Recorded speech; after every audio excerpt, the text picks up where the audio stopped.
And for me, that part that still needed healing was my relationship with money. I realized I was choosing to accept less.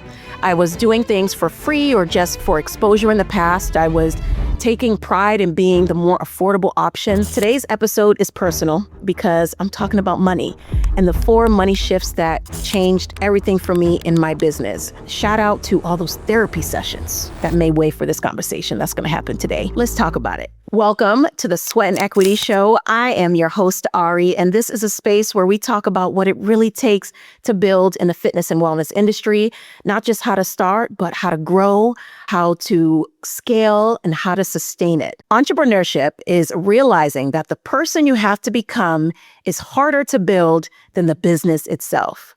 I recently saw this quote and it stopped me dead in my tracks because it is so true.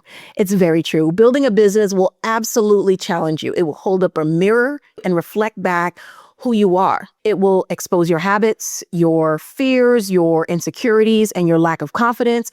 And it will for sure expose the parts of you that still need healing.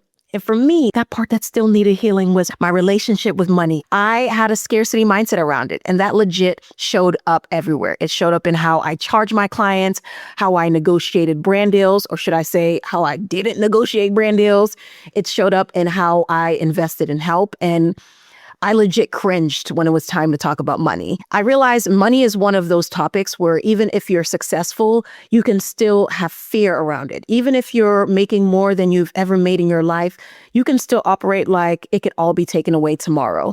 Even if you have clients and followers and all these opportunities, you can still charge from survival. So today, I want to take it there. Today's episode is personal because I'm talking about money and the 4 money shifts that changed everything for me in my business. The money lessons I've learned have been some of the most emotional lessons I've learned, not because I'm bad with money or because I don't understand it. I worked in banking.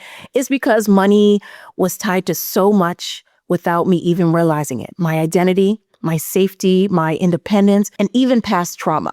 So I'm going to share my journey. Shout out to all those therapy sessions that made way for this conversation that's going to happen today. As I talk, I want to challenge you to think about your own life and business because it's going to get real here. So let's get into it. Now, I want to start with sharing a little backstory about my business, Gym Hookie, because this context, it matters. 11 years ago, my business started as a side hustle. Fitness and wellness became a passion for me after I began my own journey to improve my exercise, my eating habits, while working a demanding job in banking. It was something that also allowed me to not only take care of myself, but to also serve the women in my community who needed encouragement on their journey. I got certified as a personal trainer, as a group fitness instructor. I hosted events and taught free group sessions at local community centers throughout Brooklyn every Wednesday after work. I lived in communities where I feel like there was limited access to good, affordable fitness. So being able to offer it for free, giving back to my community in that way was important and deeply fulfilling for me. Early on, my business was not about making money. It was about service. It was about building my brand in the fitness space. And if I made money, I was like, cool, bet, great. Because I had a banking salary when I started back in 2015 and later a tech salary at Meta. My whole approach to managing money in the business and how I charge for things was just vibes. The reality is when you start as a side hustle, especially when you're in a well-paid full-time career as I was, you can get away with a lot. You can get away with vibes. You can get away with not tracking things tightly. You can get away with, I'll just figure it out later, because at the end of the day, your bills are still getting paid with your salary.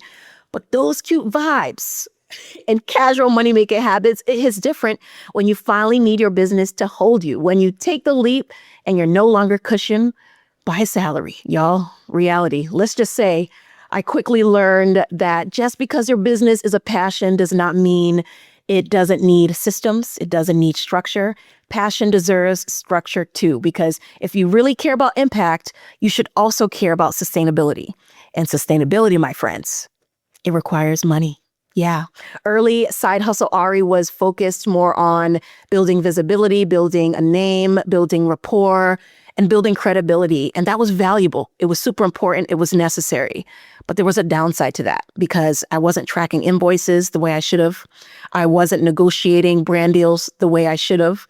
I wasn't charging my clients the way I should have. And I simply wasn't being strategic the way I should have. I was taking free deals, doing things for exposure, and I was proud. Like, I'm being affordable. I'm so easy to work with. And I did not realize how much of that was actually tied to scarcity and fear. I didn't realize how much of that was tied to who I believed I was allowed to be. So when I decided to go full-time, I had to confront that reality quickly because the very things that got me there was not going to get me and my business to the next level. This leads to the first shift I had to make after my business exposed my money mindset. It reflected back how I saw money, how I felt about money, how I talked about money, and how I avoided money. One of the first big mirror moments came before I even took the leap from corporate. In January 2020, I attended a women's summit called Icon Mastermind in Atlanta. I randomly saw it in my inbox to this day. I still don't know how it landed there, but I was like, I'm going. At that time, I was in a season of curiosity, feeling a little burnout from work and just wanted something different. I also wanted to explore what full-time entrepreneurship could look like. So I went. And I remember walking into a room full of women entrepreneurs who were just doing the damn thing. These women were generating a whole lot of income. They loved what they do. They were bold about it. These women were not apologizing for their ambition, and I loved it. I was the only one in the fitness industry in the room and was also the only one who was side hustling. So I knew for a fact that I needed to be in that room. About an hour into the event, they had us do an exercise that, y'all, it just called me out in the best way. They asked, how much do you plan to make in your business this year? This was January 2020. So they said by December 2020, what's your number? We were told to write it down. After I wrote it down, we went around the room and shared what our number was. I remember there were about 20 women who went before me. It was a pretty decent sized room. There were probably about 60 to 70 of us in there. And I heard all these women sharing their numbers. 1 million, 5 million, 500K, 2 million. These were some big ass numbers. For me, I had written down $50,000. And I realized at that point in time what my way of thinking was. The corporate girl in me was using my corporate salary as the measure of success, as the measure of what could be possible. When I was first asked a question, I thought, okay, well, I'm 10 years into my career, making a great salary. Here's how long it took me to get to this great salary. And I created that $50,000 number thinking, oh, I've got to be realistic. How long is it going to take me to build this in entrepreneurship? So I use my corporate salary as a metric of success, thinking it would take me just as long to get anywhere near that salary in my own business. And listen, I actually thought $50,000 was far reaching. I was feeling confident. I was like, yeah, go Ari, thinking big, check you out. And this experience was so important to me because hearing the numbers of all the other women in the room had me like, wait, hold up. How are y'all making this? What are you even doing to make this amount of money? And while I was one of the very few who was half in, half out, side hustling, that didn't even matter as much. What mattered was me believing that I could create the type of impact that will allow me to generate revenue like that. And that moment made me realize a few things. One, I had some serious work to do when it came to money mindset. It was very scarce, but I also felt uncomfortable talking about money. I remember how my heart was beating while we were going around the room talking about it before it got to me. And this moment made me realize something that I still say today. Your business cannot out-earn your beliefs. If you believe it is impossible, you will operate like it's impossible. If you believe you are not worthy, you will price like you are not worthy. If you believe money is dangerous, you're going to avoid it. So I knew I needed to heal my relationship with money. I quickly realized this just wasn't a surface level thing where I could flip a switch and in 5 seconds I have this abundant mindset. This was years and years of beliefs about money that were just stacked up. It was seeing how my money was talked about in my Caribbean family when we didn't have much. It was being a first-generation student, paying my own way through college and holding 3 jobs while studying and competing as an athlete. I knew hustle. I knew how to save very, very well because I grew up learning that saving equals security. I just knew you work hard, you save your money, and you do not need to depend on anyone. There wasn't ever a conversation about investing your money or entrepreneurship because that just wasn't something my family knew or even had access to. On top of that, I had trauma around money. I had close people in my life use money as a means to control me. So independence became my pride and armor. I took a lot of pride in being able to handle mine and make money without needing help. And that sounds strong, but in business, that mindset can absolutely keep you stuck because at some point, scaling requires help. Scaling requires delegation, and scaling requires investment. If you associate help with danger, you will avoid growth. So my money mindset was about shifting from fear and survival to joy and possibility. I needed to make decisions from expansion, not security. I had to also work through my perception of people who had a lot of money. I feel like the people who I saw weren't good people. I saw them take advantage of their power and operate with entitlement. So I had to confront that too because I didn't want to become that person. Now, if I continue to believe that rich equaled bad, I would never allow myself to become rich. I will sabotage it by undercharging and staying small to stay good and not a bad person. When I started meeting people, though, who had money, they were amazing humans, generous, ethical, kind, impact-driven, I realized that money doesn't change your character. Money can actually amplify it. So if you're a good person with a lot of money, you can do a lot of good. And that shifted for me. And from there, the mindset work began. I began reading books like You Are a Badass at Making Money by Jen Sincero, The Psychology of Money by Morgan Housel. I began to be in more rooms and have more mentors and big business conversations that just changed the game for me overall. Now, while I was also in Atlanta at Icon Mastermind, I made my first big investment in my business. $15,000. It was deeply uncomfortable because it felt like a grown-ass decision. It felt like an entrepreneur decision. They had an accelerator that would help me build the program I wanted to build for women on their wellness journey. And when it came time to decide, I was like, am I really going to spend this? This is a lot. I felt it in my body, that fear, that tightness, that voice that said, Ari, you gotta be careful. You're supposed to be saving. But I also felt something else, a knowing like, Ari, if you say you want to be serious, you need to make serious moves. So I invested, and that investment gave me confidence, it gave me structure, and it gave me momentum. I remember calling my husband just after paying for it, and I was like, babe, I did something crazy. And when I told him, his response was, doesn't sound crazy to me. Sounds like it's right on time, babe. Follow your gut. Legit the best husband and supportive husband ever. Now, this big investment was one of the things that made me decide it was time to take the leap. Because I realized if I'm investing like a full-time entrepreneur, I needed to move like one. January 2020, I made the investment. February 2020, I went to my manager and was like, I'm giving my 1-month notice. Listen, that room of women made me feel so empowered and made me realize what was possible. It helped me rewrite my belief system, and belief drives behavior. So shift number 1 was money mindset, and it naturally leads for me into shift 2 because once your belief starts expanding, you start asking, okay, but how do I move different? And for me, moving different looked like charging my worth. That's where the next mirror moment hit me fast, y'all. So you know Drake's lyrics that says, know yourself, know your worth. Yeah, that one. That was absolutely my next big season. Just 1 week after taking a leap from corporate.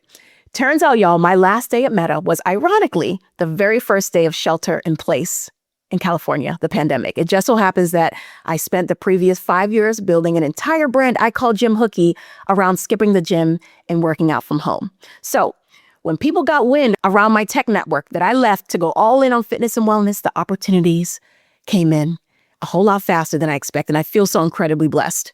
My very first call as a full-time entrepreneur was my previous employer, Meta. A friend of mine who was leading an ERG reached out to me. She said, Ari, we'd love for you to lead virtual fitness sessions 1 time a week over the next month because it looks like we're going to be in this pandemic for a bit. Now, when I worked at Meta, I worked with vendors all the time. I saw big budgets. I saw big numbers.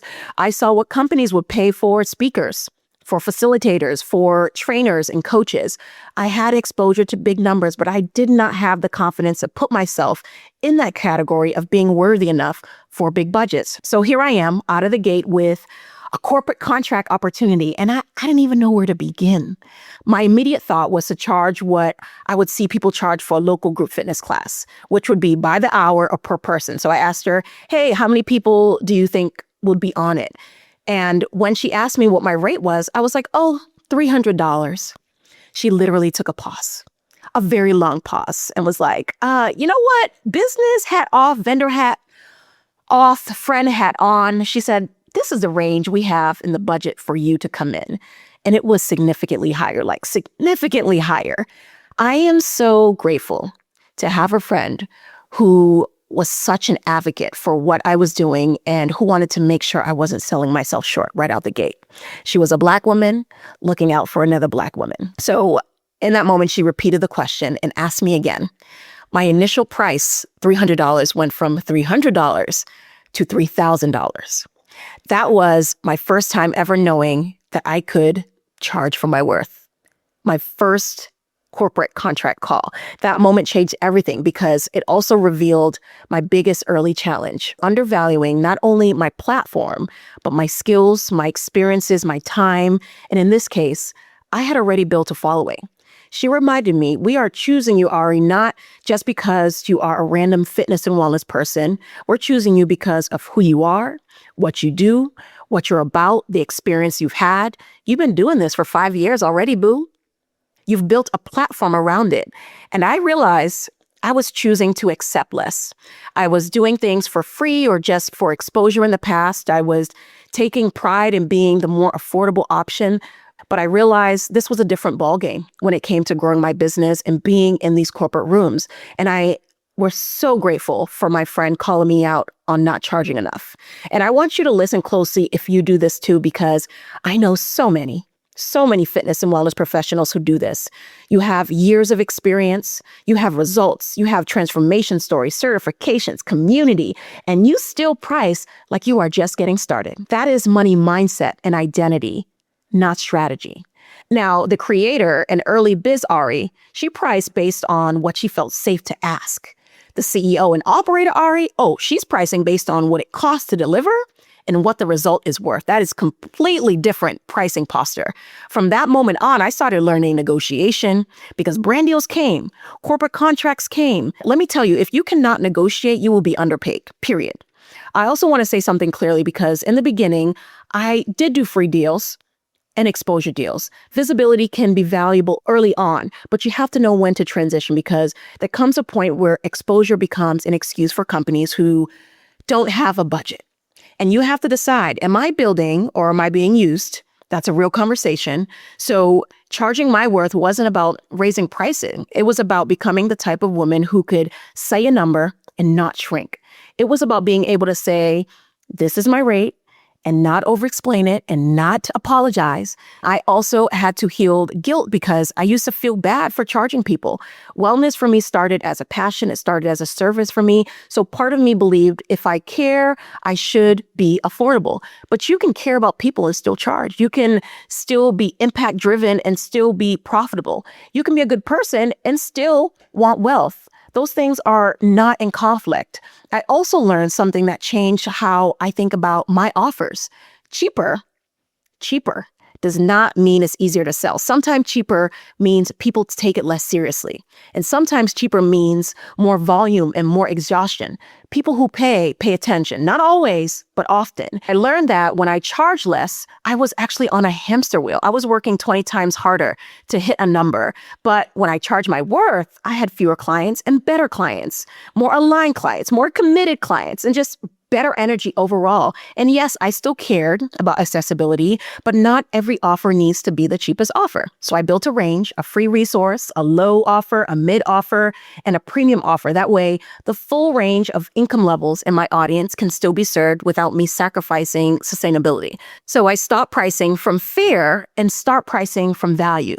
That was shift 2, and it changed how I thought about everything. Now, shift 3 was getting help. And I want to take my time here because this is one of the most important shifts for fitness and wellness entrepreneurs. They're all important, but this one's a standout because this industry is full of people who are used to doing everything themselves. You're the talent, the coach, the teacher, the content creator, the marketer, the admin, the customer service rep, the finance department, and the legal department. You're everything. And listen, we take pride in that, guilty as charged. So when I went full time and contracts started flowing, I realized my capacity was the bottleneck, not my talent, not my visibility, my capacity. And when your capacity is the bottleneck, your business becomes weak. If you get sick, everything stops. If you need a break, everything stops. If life be lifing, everything stops. And that is not sustainable. So I hired a bookkeeper. And this wasn't random because I came from the banking and finance world. So yes, I understood money. But understanding money and managing your books at scale are two different things. Also, I had to remind myself, Ari, just because you can do something doesn't mean you should. And bookkeeping was high-key not the best use of my time. So I told a friend I was looking for a bookkeeper, and she connected me with someone she knew. And this bookkeeper was really important because, first of all, she was a woman. So I was like, yes, we're going to support women businesses. But she was also a bookkeeper who aligned with my goals. She aligned with how I operated. What was super important to me at that time and even now is not just having a transactional bookkeeper. I wanted someone who would meet with me regularly, walk me through my numbers. I wanted someone who would help me understand profit, not just revenue, because revenue can look real cute while the profit is looking a hot mess. You can have an offer that looks super successful online and still be draining you financially and energetically once you account for all the expenses that comes with it and the labor. And until you understand those numbers, you may not even realize what's happening. So she helped me with that. She also helped me set up QuickBooks, organize my invoices, and create systems for my contracts and 1099s. She also helped me understand what I was actually making in my business and financially plan ahead. We were able to bring things together from previous years. And once it was set up, it was like a weight lifted. I didn't feel like my business was living in my head anymore. And I want to say this because it's true. If your business lives in your head, it is a ticking time bomb. It will catch up to you. So you got to build systems before you need them, and you will thank yourself later. That is absolutely a sweat and equity lesson because it applies to you in the building stage, the growing stage, and the scaling stage. Now, if you're someone listening to this and thinking, good Lord, I need a bookkeeper, Ari, I want to take a moment and I'm just going to share some guidelines that will help you in this search.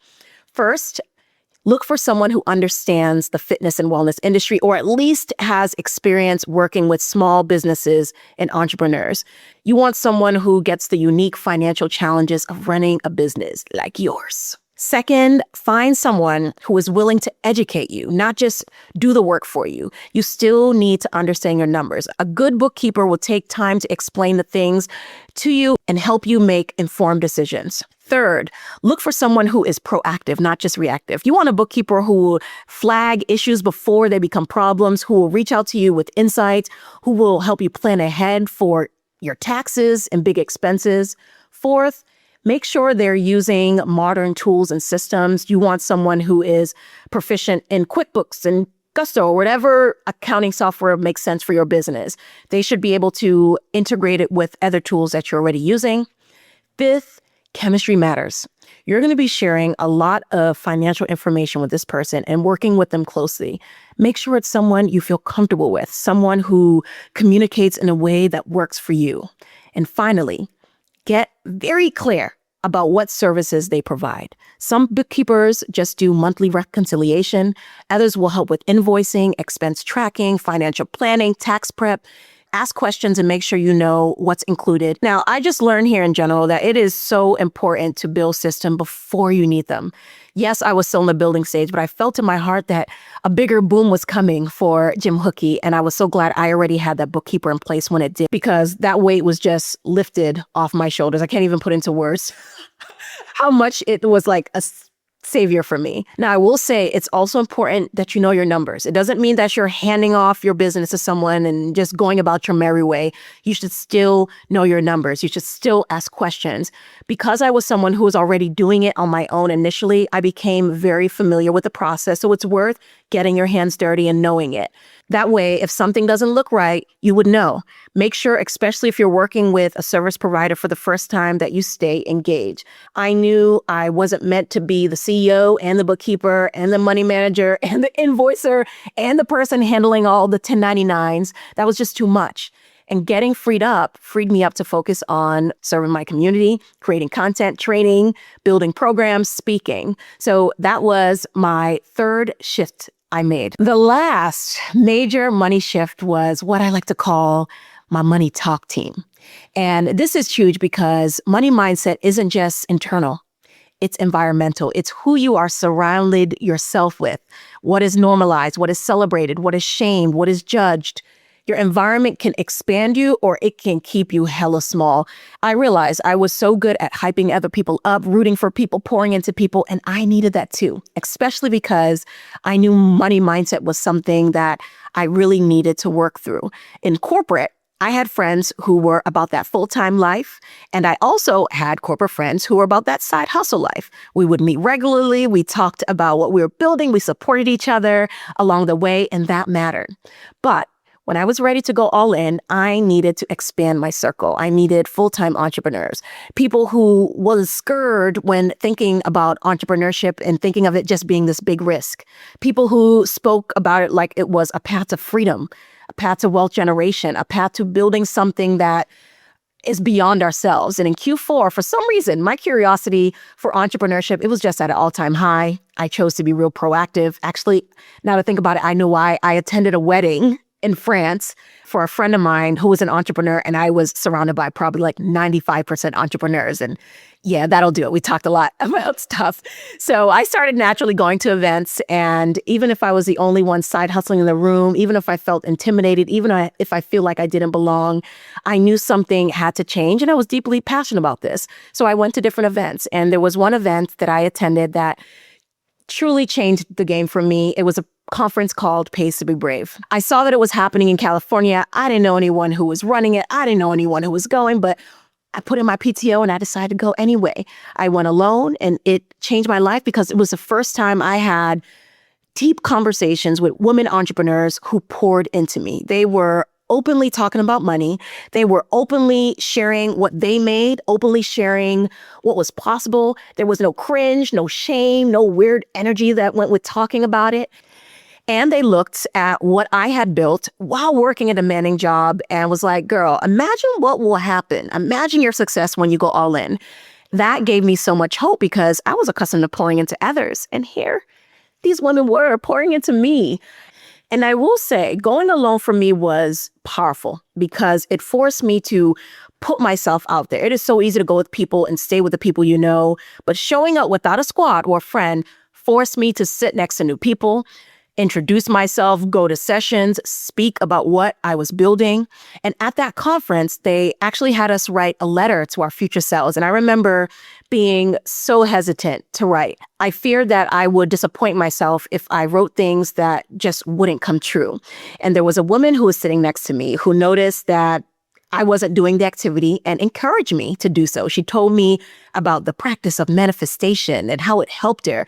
And listen, I was hesitant, but I'm like, let me just fill this out so I can get her off my back. But I did take time to write things I hope would come true. And it was the first time I ever wrote down the most major thought. I would leave my full-time job to go all in fitness and wellness. I wrote about the impact I would have. I wrote about it as if it would happen. And I forgot about the letter completely, but it came in the mail a year later. And all of it actually happened. And that's one reason why I believe what you speak matters, what you write matters, what you believe matters. And being in rooms like that mattered because it expanded possibility for me. It showed me what was possible and it rewired what I considered normal. So when I say your circle is your ceiling, I mean it. If you surround yourself with people who are raising their standard, you're going to raise yours too. But if you surround yourself with people who think small, you will find yourself thinking small, whether you realize it or not. energy transfers, mindsets rub off, and sometimes your circle has already decided how far you can go. Sometimes it's subtle and no one may directly tell you to stop dreaming, but it's the eye rolls, the you need to be more realistic, that's too much. That energy is real and it will make you shrink if you're not intentional. So I started investing my time and money into rooms where money talk is normal and ambition is celebrated. Masterminds, programs, retreats, and closed circles where people are clapping real big for goals without jealousy. Rooms where people wanted to see me win and aren't threatened by my volume. And I love saying this affirmation because it holds true. I deserve a community where ambitious isn't a threat.